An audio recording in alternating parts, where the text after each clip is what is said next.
성경 열쇠가 당신의 시대와 시즌에 대한 계시, 지혜, 애언적 지각뿐만 아니라 당신의 삶에서 축복과 기적의 문을 열 수 있습니까? 제 손님인 제임스 골은 그렇다고 말합니다. 환영합니다. 루아흐 하코데시. 그것은 성령님에 대한 히브리어입니다. 환영합니다. 루아흐 하코데시. 성령의 바람이여. 기적과 표적과 기사가 일어나게 하소서. 삶을 바꾸소서. 주님께 맡깁니다.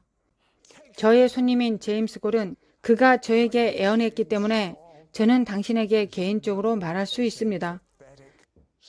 그는 제가 아는 가장 정확한 애언자 중 한 명입니다. 이제 이 질문을 해야 하겠습니다. 지난 100년 동안 가장 위대한 마지막 때의 애언적 사건은 무엇입니까?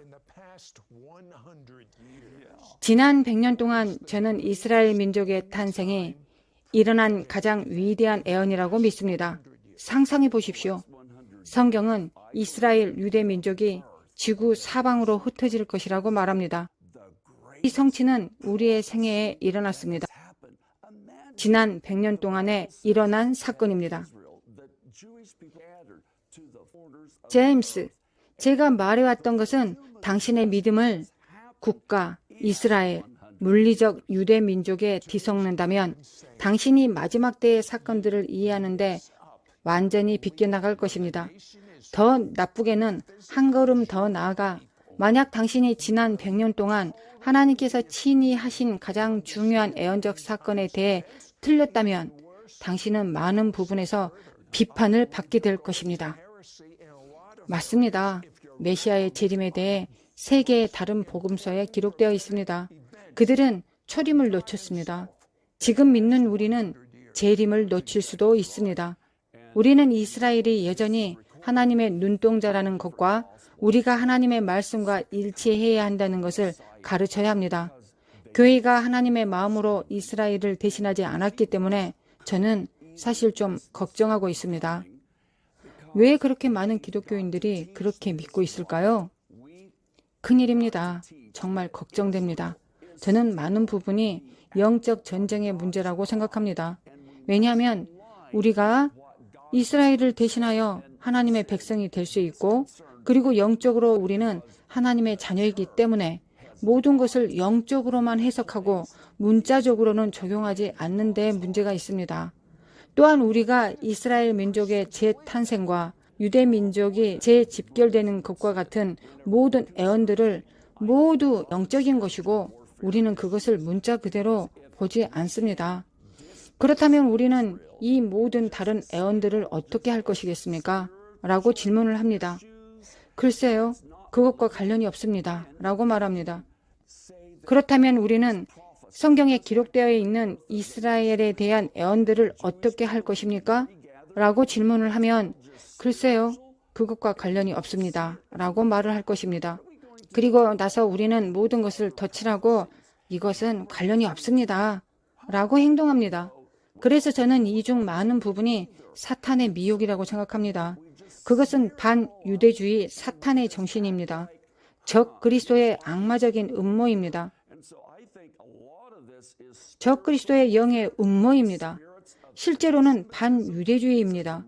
그것은 교회의 많은 부분을 거스르고 반대하고 있습니다. 그것은 교회의 많은 부분을 거스르고 있는 것과 같습니다.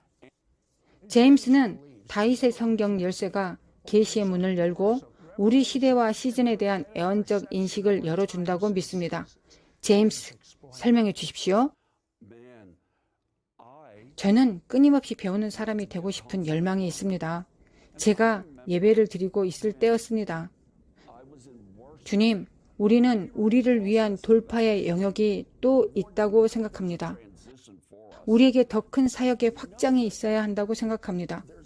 하나님께서는 우리가 테네스 네슈빌이라는 곳으로 사역을 확장하기를 원하십니까? 라고 질문했습니다.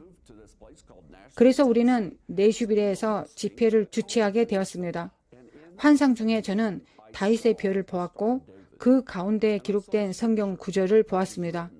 스가랴서에 있는 이 말씀이었습니다. 저는 집중해서 그 글자가 의미하는 것이 무엇인지를 살펴보려고 했지만 그 의미를 깨닫지 못했습니다. 찾아보니 이스라엘이 하나님의 눈동자라는 언급이었습니다. 저는 곰곰이 생각해야 했습니다. 하나님의 눈동자라는 것은 무엇을 의미할까요? 눈동자는 우리가 시력이나 통찰력을 얻는 곳입니다. 따라서 만일 당신이 이스라엘이 시력이나 통찰력을 얻는 하나님의 눈동자임을 알지 못한다면 이스라엘을 통해 통찰력을 얻지 못할 것입니다. 그렇다면 그것은 우리가 하나님의 눈을 찌르는 것과 같습니다. 여러분, 하나님의 마지막 때에 대한 이해와 통찰력을 갖고 싶다면 이스라엘은 하나님의 눈동자라는 것을 알아야 합니다. 우리가 이스라엘을 올바른 위치에 놓으면 이를 통해 우리는 하나님의 통찰력을 받게 될 것입니다. 즉, 당신은 이스라엘이 하나님의 눈동자라는 하나님의 말씀에 대한 애언적 이해를 갖게 될 것입니다.